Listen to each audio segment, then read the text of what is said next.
샬롬, 여호와 샬롬, 이 제목으로 하나님 말씀 전하겠습니다. 이스라엘이 여호와의 목전에서 악을 행하자 하나님께서 이스라엘을 미디안의 손에 넘겨주셨습니다. 이스라엘은 미디안으로 말미암아 산으로 쫓겨나 산의 웅덩이와 굴을 파고 지내야 했습니다. 뿐만 아니라 이스라엘이 파종할 때가 되면 미디안이 올라와 토지 소산을 멸하여 먹을 것을 남겨두지 않았고 소, 양, 나귀도 다 빼앗아 갔습니다.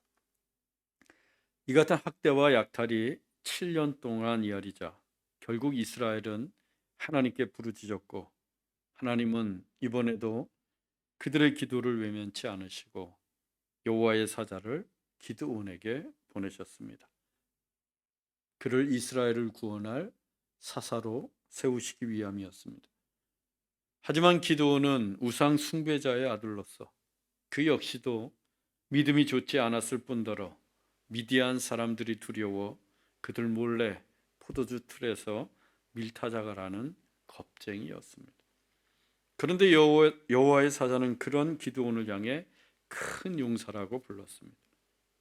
그리고 내가 너를 보낸 것이 아니냐라고 하며 너의 손으로 이스라엘을 구원하라고 합니다. 비록 겁쟁이 기드온일지라도 하나님이 보내시면 그가 큰 용사가 되어 능히 이스라엘을 미디안으로부터 구원할 수 있다는 뜻이었습니다. 하지만 기드온은 여전히 겁은 많고 믿음은 적었습니다. 본문 15절입니다. 그러나 기드온이 그에게 대답하되 오 주여 내가 무엇으로 이스라엘을 구원하리이까? 보소서 나의 집은 므낫세 중에 극히 약하고 나는 내 아버지 집에서 가장 작은 자니이다. 기드온은 내가 무엇으로 이스라엘을 구원하리이까? 라고 합니다. 미디안이 두려워서 밀타작도 숨어서 하는 겁쟁이 주제인 내가 어떻게 이스라엘을 구원할 수 있느냐는 거예요. 그렇다고 그를 도와줄 힘센 가족이나 군사가 있는 것도 아니었습니다. 보소서 나의 집은 므낫세 중에 극히 약하고 나는 내 아버지 집에서 가장 작은 자니이다. 기드온의 집안은 므낫세 중에 극히 약했고 기드온은 그 미약한 집안에서도 가장 작은 자라고 합니다. 이것은 기드온이 겸손해서 하는 말이 아니었어요. 현실을 적나라하게 말한 겁니다. 사실을 이야기한 거예요. 즉 자신은 너무 약해서 미디안에 맞서 싸울 수 있는 사람이 아니라는 겁니다. 하지만 여호와의 사자는 기드온의 부정적인 대답에도 아랑곳하지 않습니다. 본문 16절입니다. 여호와께서 그에게 이르시되 내가 반드시 너와 함께 하리니 내가 미디안 사람 치기를 한 사람을 치듯 하리라 하시니라. 이 본문에서 주어가 바뀌었습니다. 그 전까지는 주어가 여호와의 사자였어요. 여호와의 사자. 기드온을 찾아온 이도 여호와의 사자였고 기드온에게 큰 용사라고 부른 이도 여호와의 사자였습니다. 그런데 본문에서는 주어가 여호와라고 바뀌었어요. 여호와께서.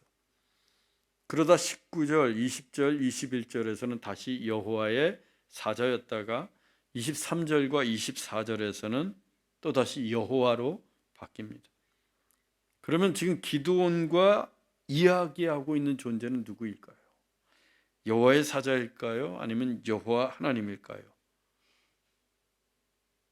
아니면 둘이 번갈아 가면서 한 번씩 말씀을 하시는 걸까요? 이 구약 성경에서 여호와의 사자는 늘 해석이 어려운 존재입니다. 특히 영어 성경은 엔젤로 번역해서 더 어려워요. 왜냐하면 이 여호와의 사자가 단순히 하나님이 보내신 엔젤, 천사일 수도 있지만 하나님 자신일 수도 있기 때문입니다. 그래서 구약 성경을 읽다가 여호와의 사자가 나오면 전체 맥락을 주의 깊게 살펴보아야 합니다. 하나님이신지 아니면 천사인지. 본문에서 여호와의 사자는 하나님이십니다. 본래 여호와의 사자는 하나님으로부터 보냄받은 존재인데 이 본문의 경우는 보내신 분과 보냄받은 존재가 다 하나님이라는 거예요. 즉 여호와의 사자도 하나님이시고 여호와는 당연히 하나님이시고 둘 다 하나님이십니다. 그래서 이때의 여호와의 사자는 성육신 이전에 성자 하나님을 가리킵니다. 성자 하나님께서 성육신하신 예수 그리스도가 되기 이전에 여호와의 사자로 먼저 이 땅에 오신 거예요. 성경에는 이런 예가 많습니다. 여호와의 사자가 아브라함을 찾아갔을 때도 그렇고 모세를 찾아갔을 때도 그렇고 여호수아를 찾아갔을 때에도 실제로는 엔젤이 아니라 성자 하나님께서 찾아가신 거예요. 이 본문들은 다 삼위일체 하나님에 대한 힌트입니다. 하지만 성육신 하신 것은 아니에요. 왜냐하면 성육신은 우리 사람처럼 똑같이 잉태되어 태어나는 것으로부터 시작해서 우리 사람처럼 똑같이 유소년기와 청소년기를 거쳐 어른이 되고 또 우리 사람처럼 똑같이 희로애락을 느끼고 우리 사람처럼 똑같이 죽는 겁니다. 왜? 성육신은 완전한 사람이 되는 것이기 때문이에요. 그런데 본문의 여호와의 사자는 그냥 하나님께서 사람의 모습으로 일시적으로 현현하신 것일 뿐이지 성육신하신 게 아니에요. 그 하나님이 기드온에게 말씀하십니다. 내가 반드시 너와 함께 하리니 내가 미디안 사람 치기를 한 사람을 치듯 하리라 하시니라. 기드온이 그 강성한 미디안 사람들을 군대를 마치 한 사람을 치듯 쉽게 이긴다는 말씀입니다. 왜냐하면 하나님께서 반드시 기드온과 함께 하실 것이기 때문입니다. 그 전쟁은 하나님께 속한 것이고 하나님이 싸우시고 그래서 하나님이 너의 손으로 반드시 이기게 하실 것이니 전혀 염려하지 말라는 말씀이에요. 모든 영적인 전쟁이 이와 같습니다. 요즘에도 여전히 악이 기승을 부리고 그 악이 우리 교회를 공격해 옵니다. 당연한 일이에요. 우리 교회가 성령 충만한 예배를 드리고 바른 길로 가려고 하기 때문입니다. 앞으로도 우리 교회가 드리는 예배가 성령 충만하면 충만할수록 또 우리가 바르게 신앙생활하면 할수록 악은 더 교묘하고 집요하고 더 악한 모습으로 우리를 공격해 올 것입니다. 하지만 여러분 걱정하거나 두려워할 필요가 없습니다. 하나님이 반드시 우리와 함께 하시기 때문입니다. 악이 대적할 때마다 하나님이 우리를 대신하여 싸우시고 하나님이 이기게 하실 줄로 믿습니다. 본문 17절로 18절입니다. 나와 말씀하신 이가 주 되시는 표징을 내게 보이소서. 내가 예물을 가지고 와서 주 앞에 드리기까지 떠나지 마시기를 원하나이다. 그가 이르되 내가 너 돌아올 때까지 머무르리라. 하나님께서 너와 함께 하신다 라고 말씀하셨어요. 그 말씀을 들은 기드온도 이제 마음이 조금씩 열리기 시작합니다. 하지만 아직 완전히 믿은 건 아니에요. 특히 자기에게 말씀하시는 분이 하나님이신지 아닌지 아직도 확신이 서질 않습니다. 그래서 나에게 표징을 보여달라고 합니다. 지금 나에게 말씀하고 계신 분이 하나님이시라면, 주님이시라면 확실한 표징을 보여주세요. 그러면서 내가 예물을 가져올 테니 기다려달라고 합니다. 하나님은 기드온이 돌아올 때까지 기다리겠다고 말씀하셨어요. 이 믿음은 저절로 자라지 않습니다. 그냥 교회 다닌다고 해서 믿음이 절로 자라는 게 아니에요. 또 믿음은 덮어놓고 믿는다고 해서 좋아지는 것도 아닙니다. 믿음은 하나님의 말씀을 하나하나 확인해가는 과정을 통해 성장하고 성숙해 갑니다. 바울이 베레아 지역에 복음을 전할 때였어요. 바울이 전한 복음은 베레아 사람들이 한 번도 들어본 적이 없는 말씀이었습니다. 예수님도 그렇고 하나님도 그렇고 하나님의 나라도 십자가의 구원도 모두가 생소하기만 합니다. 그래서 어떻게 합니까? 성경을 찾아봐요. 이 베레아 사람들이 성경을 상고하며 바울이 전한 말씀이 무슨 뜻인지 과연 그러한가를 하나하나 확인해 보았습니다. 그렇게 날마다 말씀을 상고하면서 그들의 믿음도 자라가기 시작했어요. 우리도 성경을 읽다가 또 혹은 설교를 듣다가 모르는 내용이 나오면 확인해 보아야 합니다. 물어보고 찾아보고 연구해보고 알아가야 합니다. 그래야 그 말씀이 어떤 의미인지 깨닫게 되고 그때 우리의 믿음도 자라가는 거예요. 기드온도 표징을 통해 말씀하시는 분이 하나님이시라는 것을 확인하고 싶었습니다. 그래서 표징을 보기 전에 먼저 하나님께 드릴 예물을 준비하러 갑니다. 본문 19절입니다. 기드온이 가서 염소 새끼 하나를 준비하고 가루 한 에바로 무교병을 만들고 고기를 소쿠리에 담고 국을 양푼에 담아드리매. 미디안의 약탈로 먹을 것이 없던 그 시절에 기드온의 집안은 그래도 살만했나 봅니다. 비록 포도주 틀이기는 하지만 밀타적도 하고 염소도 있는 걸 보면 그 일대에서 제법 부유했던 것 같아요. 이 기드온이 드리려고 했던 예물은 사실 식사 대접이었어요. 기드온은 하나님의 사자에게 식사를 대접하기 위해 가루 한 에바로 무교병을 만들었습니다. 하나님의 사자가 지금 기다리고 있으니까 떡에 누룩을 넣고 부풀려 만들 시간이 없습니다. 그래서 서둘러서 무교병, 누룩이 없는 떡을 만들었어요. 그런데 그 양이 한 에바입니다. 한 에바는 10오멜이에요. 10오멜. 한 에바 이퀄 10오멜. 이스라엘 백성들이 날마다 광야에서 거둔 만나의 양, 하루에 거둔 만나의 양이 1오멜이었어요. 한 오멜. 이 한 오멜이 하루 3끼 분량, 즉 3인분이었습니다. 그러면 10오멜이면 한 에바가 10오멜이라고 했어요. 10오멜은 얼마예요? 30인분이나 되는 많은 양이에요. 기드온이 하나님의 사자, 하나님 한 분을 대접하겠다고 그 많은 양을 준비한 겁니다. 30인분. 손이 커도 너무 커요. 우리 교인들처럼. 뿐만 아니라 염소 새끼도 잡아서 고기를 소쿠리에 담고 또 고깃국을 양푼에 담아서 준비합니다. 그 옛날 아브라함을 찾아온 하나님의 사자를 대접했던 아브라함의 모습을 보는 듯해요. 기도는 아직도 하나님이시라는 확신이 없어요. 말씀하시는 분이. 그래서 표징을 달라고 보여달라고 청을 한 상태입니다. 하지만 자기에게 말씀하시는 분이 혹시라도 하나님이시라면 그냥 보내드릴 수 없었던 거예요. 그래서 일단 정성을 다해 풍성하게 하나님의 사자를 대접합니다. 겁쟁이 기드온이었지만 그 정성은 갸륵했어요. 어쩌면 이런 점 때문에 이런 면이 있어서 하나님께서 그를 사사로 세우셨는지도 모르겠습니다. 우리가 하나님을 예배합니다. 금요일날 나와서도 예배를 해요. 그런데 한 번 드리는 예배도 정성을 다해서 드려야 돼요. 정성을 다해서. 온 마음과 힘을 다해 하나님을 찬양하고 경배해야 합니다. 신령과 진정으로 드려야 합니다.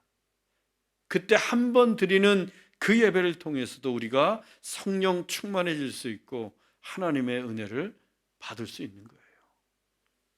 본문 20절로 21절입니다. 하나님의 사자가 고기와 무교병을 가져다가 바위 위에 놓고 국을 부으라 하니 기드온이 그대로 하니라.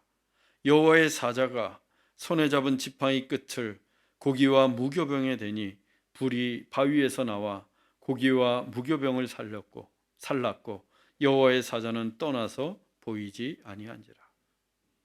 또다시 하나님의 사자가 여호와의 사자가 주어가 바뀌었어요. 여호와에서 하나님의 사자, 여호와의 사자로 바뀌었습니다. 그런데 이 여호와의 사자가 식사를 하는 게 아니라 고기와 무교병을 바위에 놓고 국을 부으라고 합니다. 밥상을 엎으라는 거예요. 기드온이 엎었습니다. 정성스럽게 준비해온 고기와 무교병을 바위에 놓고 국을 부었어요. 국을. 이어서 여호와의 사자가 지팡이 끝을 그 고기와 무교병에 갖다 댑니다. 그러자 바위에서 불이 나오더니 고기와 떡을 다 살라버렸어요. 하나님께서 기드온이 가져온 식사의 예물을 어떻게 하신 거예요? 제단의 예물로 바꾸셨어요. 기드온이 가져온 식사의 예물을 예배의 예물로 바꾸신 겁니다. 그리고 불에 살라 기드온의 예물을 받으십니다. 이것은 표징을 보여달라고 했던 기드온의 요청에 하나님이 표징을 보여주신 거예요. 그런데 지금은 기드온이 예상했던 때가 아니었습니다. 기드온은 먼저 식사를 대접해 드리고 그래서 하나님께서 마음을 푸신 다음에 표징을 기대했어요. 그런데 하나님이 급하셨는지 단번에 표징을 보여주십니다.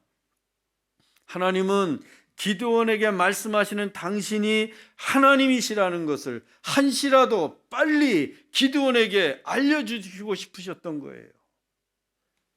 밥 먹고 기다리고 말고 할 시간이 없었습니다. 그래서 식사의 예물을 제단의 예물로 바꾸셨고 또 바위 위에서 불로 사르셨던 거예요. 하나님이 기드온보다 더 급하십니다. 이것이 하나님의 마음이에요. 하나님은요, 우리가 하나님의 사랑, 하나님의 마음, 하나님의 뜻을 한시라도 빨리 깨닫기 원하십니다. 하나님이 우리의 죄에 대해서는 그렇게 노하기를 더디하시면서도 하나님을 알려주시는 데에는 너무도 급하세요. 그러면 우리도 서둘러야 합니다. 우리가 늑장을 부리면 안 돼요. 하나님은 급하신데 우리도 서둘러서 하나님의 마음을 알아야 합니다. 오늘도 우리에게 알려주시기 원하시는 하나님의 뜻과 마음을 서둘러 헤아리는 시간이 되길 원합니다. 하나님이 나에게 무엇을 원하고 계시는지, 하나님께서 나에게 서둘러 알려주기를 원하시는 게 무엇인지 우리도 서둘러 깨달아야 돼요.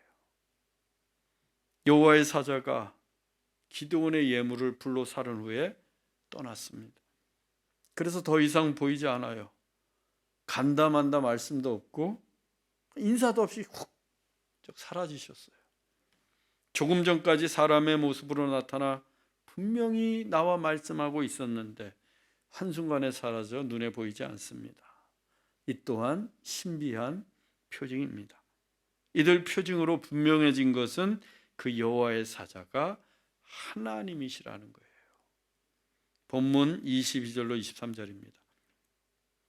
기드온이 그가 여호와의 사자인 줄을 알고 슬프도소이다. 주 여호와여, 내가 여호와의 사자를 대면하여 보았나이다. 여호와께서 그에게 이르시되 너는 안심하라, 두려워하지 말라, 죽지 아니하리라. 기드온은 자기에게 말씀하신 분이 여호와의 사자, 곧 하나님이신 것을 알았습니다. 그런데 전혀 기쁘지 않았어요. 오히려 슬퍼합니다. 왜냐하면 하나님을 대면하여 본 자는 죽음을 면치 못하기 때문입니다. 예전에 모세가 하나님의 얼굴을 보여달라고 했습니다. 그때 하나님께서 너는 내 얼굴을 보지 못하리니 나를 보고 살 자가 없음이로다 라고 말씀하셨어요. 너무나도 거룩하신 하나님을 죄인된 인간이 볼 수 없었기 때문입니다. 보는 순간 죽는 거예요. 벗개만 만져도 죽는데 하나님의 거룩한 영광이 그런 거예요. 이사야도 하나님을 성전에서 딱 봤을 때 첫 일성이 뭐였습니까? 화로다, 망하였도다. 죽게 생겼다는 거예요. 괜히 하나님 봐서. 기드온도 마찬가지입니다. 나름 열심히 예물을 준비해서 대접을 했는데 하나님의 얼굴을 봤다고 죽어야 한다니 얼마나 슬픈 일이에요. 살이 떨리고 몹시도 두렵고 죽음의 공포가 밀려왔을 겁니다. 그때 하나님이 말씀하십니다. 너는 안심하라, 두려워하지 말라, 죽지 아니하리라. 연거푸 3번 기드온을 안심시키십니다. 기드온이 하나님을 보았지만 결코 죽지 않는다는 거예요. 너는 안심하라, 두려워하지 말라, 죽지 아니하리라. 하나님을 대면하여 보았던 모세, 또 여호수아 다 죽지 않았어요. 기도원도 마찬가지입니다.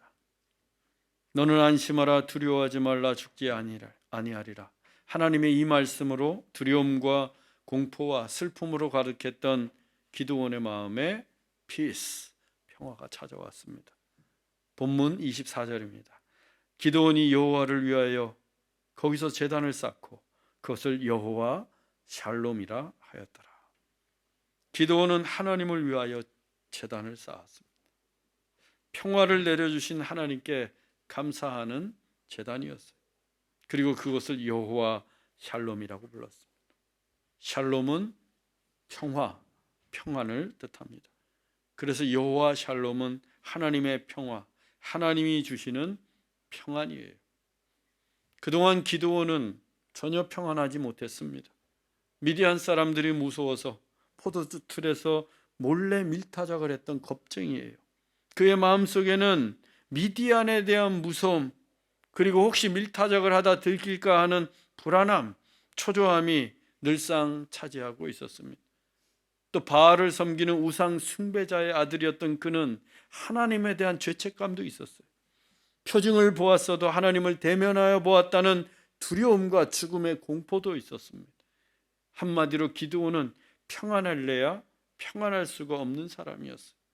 그런데 하나님께서 자기를 찾아오셨고 말씀하십니다. 너는 안심하라, 두려워하지 말라, 죽지 아니하리라.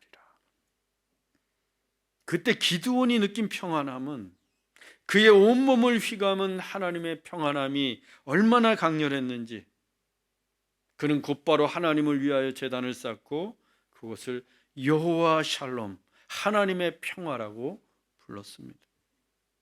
여러분, 하나님이 임재하시는 곳이 여호와 샬롬입니다.